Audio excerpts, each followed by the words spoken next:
नमस्ते दोस्तों। प्रस्तुत है मुंशी प्रेमचंद जी की लिखी हुई कहानी कायर। युवक का नाम केशव था, युवती का प्रेमा। दोनों एक ही कॉलेज के और एक ही क्लास के विद्यार्थी थे। केशव नए विचारों का युवक था, जात पात के बंधनों का विरोधी।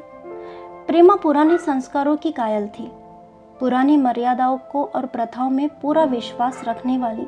लेकिन फिर भी दोनों में गहरा प्रेम हो गया था और यह बात सारे कॉलेज में मशहूर थी। केशव ब्राह्मण होकर भी वैश्य कन्या से प्रेम विवाह करके अपना जीवन सार्थक करना चाहता था। उसे अपने माता पिता की परवाह नहीं थी। कुल मर्यादा का विचार भी उसे स्वांग सा लगता था। उसके लिए सत्य कोई वस्तु थी तो प्रेम थी, किंतु प्रेमा के लिए माता पिता और कुल परिवार के आदेश के विरुद्ध एक कदम बढ़ाना भी असंभव था। संध्या का समय है।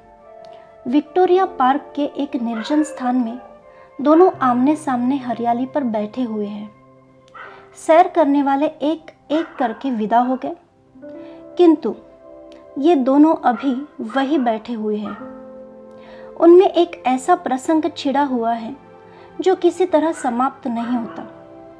केशव ने झुंझलाकर कहा, इसका यह अर्थ है कि तुम्हें मेरी परवाह नहीं है? प्रेमा ने उसको शांत करने की चेष्टा करके कहा, तुम मेरे साथ अन्याय कर रहे हो केशव, लेकिन मैं इस विषय को माता पिता के सामने कैसे छेड़ूं? यह मेरी समझ में नहीं आता। वे लोग पुरानी रूढ़ियों के भक्त हैं। मेरी तरफ से कोई ऐसी बात सुनकर मन में जो जो शंकाएं होगी उनकी तुम कल्पना नहीं कर सकते। केशव ने उग्र भाव से पूछा, तो तुम भी उन्हीं पुरानी रूढ़ियों की गुलाम हो? प्रेमा ने अपनी बड़ी बड़ी आंखों में मृदु स्नेह से भरकर कहा, नहीं, मैं उनकी गुलाम नहीं हूं, लेकिन माता पिता की इच्छा मेरे लिए और सब चीजों से भी अधिक है। तुम्हारा व्यक्तित्व कुछ नहीं है, ऐसा ही समझ लो। मैं तो समझता था कि ये ढकोसले मूर्खों के लिए है, लेकिन अब मालूम हुआ कि तुम जैसी विदुषियां भी उनकी पूजा करती है। जब मैं तुम्हारे लिए संसार को छोड़ने के लिए तैयार हूं, तो तुमसे भी यही आशा रखता हूं। प्रेमा ने मन में सोचा, मेरा अपनी देह पर क्या अधिकार है? जिन माता पिता ने अपने रक्त से मेरी सृष्टि की है और अपने स्नेह से उसे पाला है, उनकी मर्जी के खिलाफ कोई काम करने का उसे कोई हक नहीं है। उसने दीनता के साथ केशव से कहा, क्या प्रेम स्त्री और पुरुष के रूप में ही कर सकते हैं, मैत्री के रूप में नहीं? मैं तो आत्मा का बंधन समझती हूँ। केशव ने कठोर भाव से कहा, इन दार्शनिक विचार से तुम मुझे पागल कर दोगी प्रेमा। बस इतना ही समझ लो, मैं निराश होकर जिंदा नहीं रह सकता। मैं प्रत्यक्षवादी हूँ और कल्पनाओं के संसार में प्रत्यक्ष का आनंद उठाना मेरे लिए असंभव है। यह कहकर उसने प्रेमा का हाथ पकड़कर अपनी ओर खींचने की चेष्टा की। प्रेमा ने झटके से हाथ छुड़ा लिया और बोली, नहीं केशव, मैं कह चुकी हूं कि मैं स्वतंत्र नहीं हूं। तुम मुझसे वह चीज न मांगो जिस पर मेरा कोई अधिकार नहीं है। केशव को अगर प्रेमा ने कठोर शब्द कहे होते तो भी उसे इतना दुख नहीं हुआ होता। एक क्षण तक वह मन मारे बैठा रहा, फिर उठकर निराशा भरे स्वर में बोला, जैसे तुम्हारी इच्छा। आहिस्ता आहिस्ता कदम सा उठाता हुआ वहां से चला गया। प्रेमा अब भी वही बैठी आंसू बहाती रही। रात को भोजन करके प्रेमा जब अपनी माँ के साथ लेटी तो उसकी आंखों में नींद नहीं थी। केशव ने उसे एक ऐसी बात कह दी जो चंचल पानी में पड़ने वाली छाया की तरह उसके दिल पर छाई हुई थी। प्रतिक्षण उसका रूप बदलता था, वह उसे स्थिर नहीं कर सकती थी। माता से इस विषय में कुछ कहे तो कैसे? लज्जा मुंह बंद कर देती थी। उसने सोचा, अगर केशव के साथ मेरा विवाह नहीं हुआ तो उस समय मेरा क्या कर्तव्य होगा? अगर केशव ने कुछ उदंडता कर डाली तो मेरे लिए संसार में क्या रह जाएगा? लेकिन मेरा बस ही क्या है? इन भांति भांति विचारों में एक बात जो उसके मन में निश्चित हुई वह यह थी कि केशव के सिवा वह किसी और से विवाह नहीं करेगी। उसकी माता ने पूछा, क्या तुझे अब तक नींद नहीं आई? मैंने तुझे कितनी बार कहा कि थोड़ा बहुत घर का कामकाज कर लिया कर, लेकिन तुझे किताबों से फुर्सत ही नहीं मिलती। 4 दिन में पराए घर में जाएगी। कौन जाने कैसा घर मिले। अगर कुछ काम करने की आदत नहीं रही तो कैसे निभाओगा? प्रेमा ने भोलेपन से कहा, मैं पराए घर क्यों जाऊंगी माँ?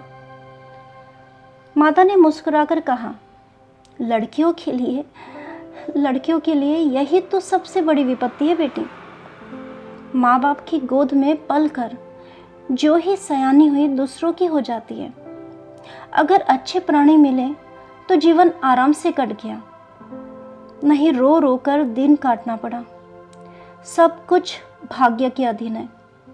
अपनी बिरादरी में तो मुझे कोई घर नहीं भाता, कहीं लड़कियों का आदर नहीं करता। करना तो बिरादरी में ही पड़ेगा। न जाने यह जात पात का बंधन कब टूटेगा। प्रेमा डरते डरते बोली, कहीं कहीं तो बिरादरी के बाहर भी विवाह होने लगे हैं ना माँ? उसने कहने को कह दिया, लेकिन उसका हृदय कांप रहा था कि माता जी कुछ भाप न जाए।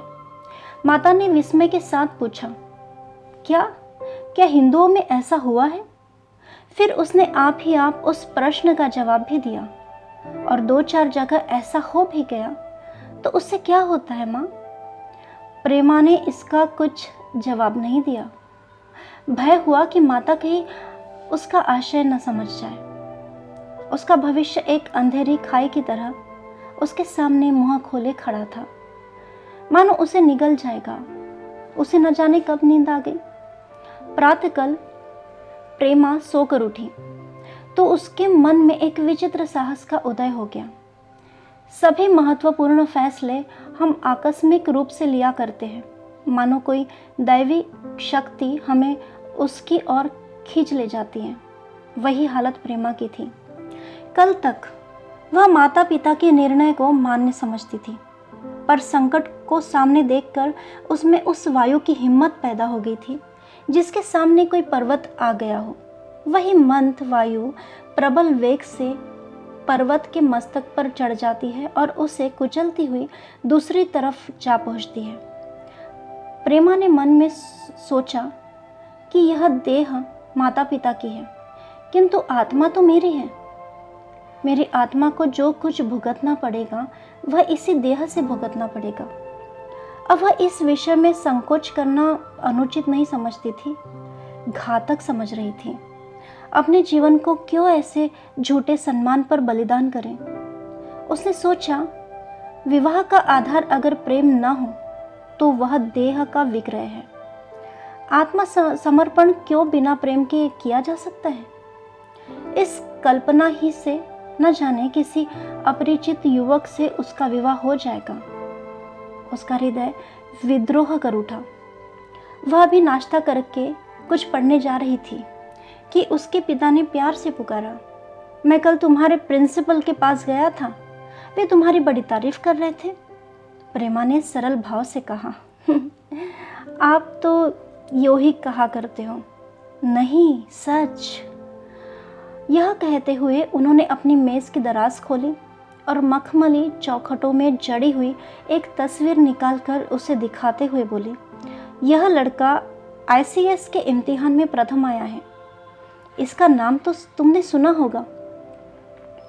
बूढ़े पिता ने ऐसी भूमिका बांध दी कि माँ उनका आशय नहीं समझ सकी, लेकिन प्रेमा भाप गई। उनका मन तीर की भांति लक्ष्य पर जा पहुंचा। उसने बिना तस्वीर की ओर देखे ही कहा, नहीं, मैंने तो उनका नाम नहीं सुना। पिता ने बनावटी आश्चर्य से कहा, क्या तुमने उसका नाम नहीं सुना? आज के दैनिक पत्र में उसका चित्र और जीवन वृत्तांत छिपा है। प्रेमा ने रुखाई के साथ जवाब दिया, होगा, मगर मैं तो उस परीक्षा का कोई महत्व नहीं समझती। मैं तो समझती हूँ जो लोग इस परीक्षा में बैठते हैं वे पल्ले सिर के स्वार्थी होते हैं। आखिर उनका उद्देश्य इसके सिवा और क्या होता है कि अपने गरीब, निर्धन, दलित भाइयों पर शासन करें और खूब धन संचय करें। यह तो जीवन का कोई ऊंचा उद्देश्य नहीं है। इस आपत्ति में जलन थी, अन्याय था, निर्दयता थी। पिताजी ने समझा प्रेमा यह बखान सुनकर लट्टू हो जाएगी। यह जवाब सुनकर तीखे स्वर में बोले, तू तो ऐसी बात कर रही है कि जैसे तेरे लिए धन और अधिकार का कोई मूल्य ही नहीं है। प्रेमा ने ढिठाई से कहा, हाँ, मैं तो इसका मूल्य नहीं समझती। मैं तो आदमी में त्याग देखती हूँ। मैं ऐसे युवकों को जानती हूँ जिन्हें यह पद जबरदस्ती भी दिया जाए तो स्वीकार नहीं करेंगे। पिता ने उपहास के ढंग से कहा, यह तो आज मैंने नई बात सुनी। मैं भी देखता हूँ कि छोटी छोटी नौकरियों के लिए लोग मारे मारे फिरते हैं। मैं जरा उस लड़के की सूरत देखना चाहता हूँ जिसमें इतना त्याग हो। मैं तो उसकी पूजा करूँगा। शायद किसी दूसरे अवसर पर यह शब्द सुनकर प्रेमा लज्जा से सिर झुका लेती, पर इस समय उसकी दशा उस सिपाही की सी थी जिसके पीछे गहरी खाई हो। आगे बढ़ने के सिवा उसके लिए कोई और मार्ग नहीं था। अपने आवेश को संयम से दबाती हुई, आंखों में विद्रोह भरे, वह अपने कमरे में गई और केशव के कई चित्रों में से एक चित्र चुनकर लाई जो उसकी निगाह में सबसे खराब था और पिता के सामने रख दिया। बूढ़े पिताजी ने चित्र को उपेक्षा के भाव से देखना चाहा, लेकिन पहले दृष्टि ही में उसने उन्हें आकर्षित कर लिया। ऊंचा कद था, दुर्बल होने पर भी उसका गठन स्वास्थ्य और संयम का परिचय दे रहा था। मुख पर प्रतिभा का तेज नहीं था, पर विचारशीलता का कुछ ऐसा प्रतिबिंब था जो उसके मन में विश्वास पैदा करता था। उन्होंने उस चित्र की ओर देखते हुए पूछा, यह किसका चित्र है? प्रेमा ने संकोच से सिर झुकाकर कहा, यह मेरे ही क्लास में पढ़ते हैं, अपनी ही बिरादरी का है। प्रेमा की मुख मुद्रा धूमिल सी हो गई। इसी प्रश्न के उत्तर पर उसकी किस्मत का फैसला हो जाएगा। उसके मन में पछतावा हुआ कि व्यर्थ में इस चित्र को यहाँ लाई। उसमें एक क्षण के लिए जो दृढ़ता आई थी वह इस पहले प्रश्न के सामने कातर हो उठी। दबी हुई आवाज में बोली, जी नहीं, वह ब्राह्मण है। और यह कहने के साथ ही क्षुब्ध होकर कमरे से निकल गई, मानो यहाँ की वायु में उसका गला घुटा जा रहा हो, और दीवार की आड़ में होकर रोने लगी। लाला जी को तो पहले ऐसा क्रोध आया कि प्रेमा को बुलाकर साफ साफ कह दे कि यह असंभव है। वे उसी गुस्से में दरवाजे तक आए, लेकिन प्रेमा को रोते देखकर नम्र हो गए। इस युवक के प्रति प्रेमा के मन में क्या भाव थे यह उनसे छिपे नहीं रहे। वे स्त्री शिक्षा के पूरे समर्थक थे, लेकिन इसके साथ ही कुल मर्यादा की रक्षा भी करना चाहते थे। अपनी ही जाति के सुयोग्य वर के लिए अपना सर्वस्व अर्पण कर सकते थे, लेकिन उस क्षेत्र के बाहर कुलीन से कुलीन और योग्य से योग्य वर की कल्पना भी उनके लिए असह्य थी। इससे बड़ा अपमान वे सोच ही नहीं सकते थे। उन्होंने कठोर स्वर में कहा, आज से कॉलेज जाना बंद कर दो। अगर शिक्षा कुल मर्यादा को डुबोना ही सिखाती है तो कुशिक्षा है। प्रेमा ने कातर कंठ से कहा, परीक्षा तो समीप आ गई है। लाला जी ने दृढ़ता से कहा, आने दो, और फिर अपने कमरे में जाकर विचारों में डूब गए। 6 महीने गुजर गए। लाला जी ने घर आकर पत्नी को एकांत में बुलाया और बोले, जहाँ तक मुझे मालूम है केशव बहुत ही सुशील और प्रतिभाशाली युवक है। मैं तो समझता हूँ प्रेमा इस शोक में घुल घुल कर प्राण दे देगी। तुमने भी समझाया, मैंने भी समझाया, दूसरों ने भी समझाया, पर उस पर कोई असर ही नहीं होता। ऐसी दशा में हमारे लिए और क्या उपाय है? उनकी पत्नी ने चिंतित भाव से कहा, कर तो दोगे, लेकिन रहोगे कहाँ? न जाने कहाँ से यह कुलक्षणी मेरी कोख में आई।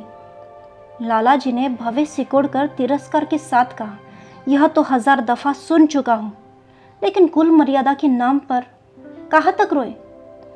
चिड़िया का पर खोलकर यह आशा करना कि वह तुम्हारे आंगन में ही फुदकती रहेगी, यह भ्रम है।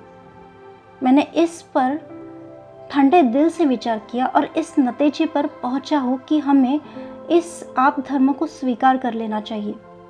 कुल मर्यादा के नाम पर मैं प्रेमा की हत्या नहीं कर सकता। दुनिया हंसती हो हंसे, मगर वह जमाना बहुत जल्दी आने वाला है जब ये सभी बंधन टूट जाएंगे। आज भी सैकड़ों विवाह जात पात के बंधनों को तोड़कर हो चुके हैं। अगर विवाह का उद्देश्य स्त्री और पुरुष का सुखमय जीवन है तो हम प्रेमा की उपेक्षा नहीं कर सकते। वृद्धा ने क्षुब्ध होकर कहा, जब तुम्हारी यही इच्छा है तो मुझसे पूछते क्यों हो? लेकिन मैं कह देती हूँ कि मैं इस विवाह के नजदीक नहीं जाऊंगी, न कभी इस छोकरी का मुंह देखूंगी। समझ लूंगी जैसे और सब लड़के मर गए वैसे यह भी मर गई। तो फिर आखिर तुम क्या करना चाहती हो? क्या कहना चाहती हो तुम?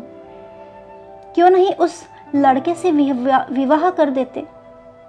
उसमें क्या बुराई है? वह 2 साल में सिविल सर्विस पास करके आ जाएगा। केशव के पास क्या रखा है? बहुत होगा किसी दफ्तर में क्लर्क हो जाएगा। और अगर प्रेमा प्राण हत्या कर ले तो कर ले। तुम तो उसे और शाह देते हो। जब उसे हमारी परवाह नहीं है तो हम उसके लिए अपने नाम को क्यों कलंकित करें? प्राण हत्या कोई खेल नहीं है, यह सब धमकी है, मनघोड़ा है। जब तक उसे लगाम नहीं दो हाथ भी नहीं रखने देता। जब उसके मन का यह हाल है तो कौन कहे केशव के साथ ही वह जिंदगी भर निभा करेगी। जिस तरह आज उससे प्रेम है उसी तरह कल दूसरे से भी हो सकता है। तो क्या पत्ते पर अपना मांस बिकवाना चाहते हो? लाला जी ने स्त्री की को प्रश्न सूचक दृष्टि से देखकर कहा, और अगर वह कल खुद जाकर केशव के साथ विवाह कर ले तो तुम क्या कर लोगी? फिर तुम्हारी कितनी इज्जत रह जाएगी? वह चाहे संकोच वश या हम लोगों के लिहाज से यूं ही बैठी रहे, पर यदि जिद पर कमर बांध ले तो तुम और हम कुछ नहीं कर सकते। इस समस्या का ऐसा भीषण अंत भी हो सकता है, यह इस वृद्धा के ध्यान में नहीं आया था। यह प्रश्न बम की गोली की तरह उसके मस्तक पर गिरा। एक क्षण तक वह अवाक सी बैठी रही, मानो इस आघात ने उसकी बुद्धि की धज्जियां उड़ा दी हो। फिर पराभूत होकर बोली, तुम्हें अनोखी ही कल्पनाएं सूझती है। मैंने तो आज तक कभी भी नहीं सुना है कि किसी कुलीन कन्या ने अपनी इच्छा से विवाह किया है। तुमने नहीं सुना हो, लेकिन मैंने सुना है और देखा है, और ऐसा होना बहुत संभव है। जिस दिन ऐसा होगा उस दिन तुम मुझे जीता नहीं देखोगी। मैं यह नहीं कहता कि ऐसा ही होगा, लेकिन होना संभव है। तो जब ऐसा होना ही है तो इससे तो यही अच्छा है कि हम ही इसका प्रबंध करें। जब नाक ही कट रही हो तो तेज छुरी से क्यों न कटे? कल केशव को बुलाकर देखो क्या कहता है। केशव के पिता सरकारी पेंशनर थे, मिजाज के चिड़चिड़े और कृपण। धर्म के आडंबरों में उनके चित्त की शांति मिलती थी। कल्पना शक्ति का अभाव था, किसी के मनोभाव का सम्मान नहीं कर सकते थे। वे अब भी उस संसार में रहते थे जिसमें उन्होंने अपने बचपन और जवानी के दिन काटे थे। नवयुग की बढ़ती हुई लहर को वे सर्वनाश कहते थे और कम से कम अपने घर को दोनों हाथों और दोनों पैरों का जोर लगाकर उसे बचाए रखना चाहते थे। इसलिए जब एक दिन प्रेमा के पिता उसके पास पहुंचे और केशव से प्रेमा के विवाह का प्रस्ताव किया तो बूढ़े पंडित जी अपने आप में नहीं रह सके। धुंधली आंखें फाड़ कर बोले, आप भंग तो नहीं खा गए? इस तरह का संबंध और चाहे कुछ भी हो, विवाह नहीं है। मालूम होता है आपको भी नए जमाने की हवा लग गई। बूढ़े बाबूजी ने नम्रता से कहा, मैं खुद ऐसा संबंध नहीं पसंद करती। इस विषय में मेरे भी यही विचार है।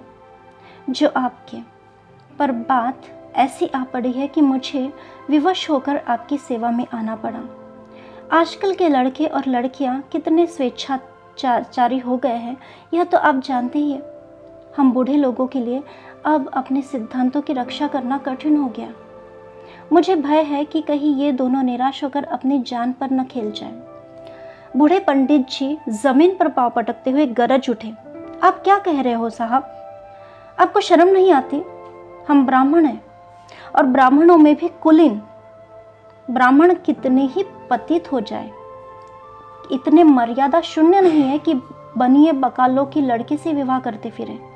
जिस दिन कुलीन ब्राह्मणों में लड़कियां नहीं रहेगी, उस दिन यह समस्या उपस्थित हो सकती है। मैं कहता हूँ, आपको मुझसे यह बात कहने का साहस हुआ कैसे? बूढ़े बाबूजी जितना ही दबते थे, उतना ही पंडित जी बिगड़ते थे। यहाँ तक कि लाला जी अपना अपमान ज़्यादा नहीं सह सकते और अपनी तकदीर को कोसते हुए चले गए। उसी वक्त केशव कॉलेज से आया। पंडित जी ने तुरंत उसे बुलाकर कठोर कंठ से कहा, मैंने सुना है तुमने किसी बनिए की लड़की से अपना विवाह कर लिया। यह खबर कहाँ तक सही है? केशव ने अनजान बनकर पूछा, आपसे किसने कहा? किसी ने नहीं।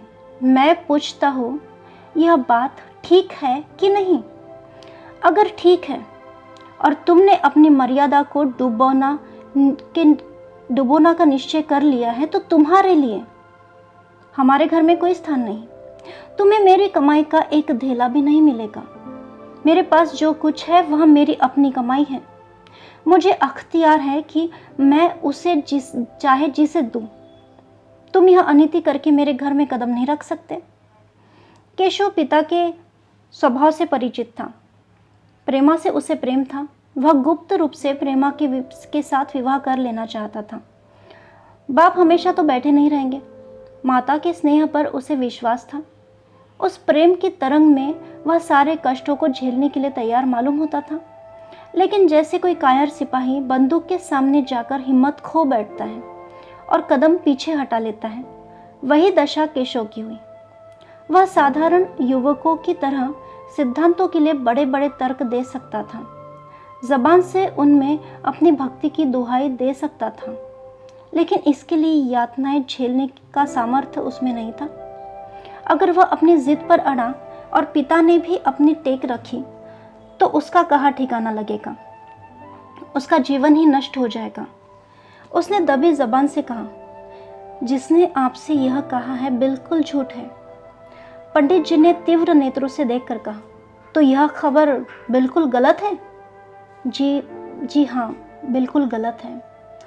तो तुम आज ही इसी वक्त उस बनिए को खत लिख दो और याद रखो कि अगर इस तरह की चर्चा फिर कभी उठी तो तुम्हारा सबसे बड़ा शत्रु हो जाऊंगा। बस जाओ।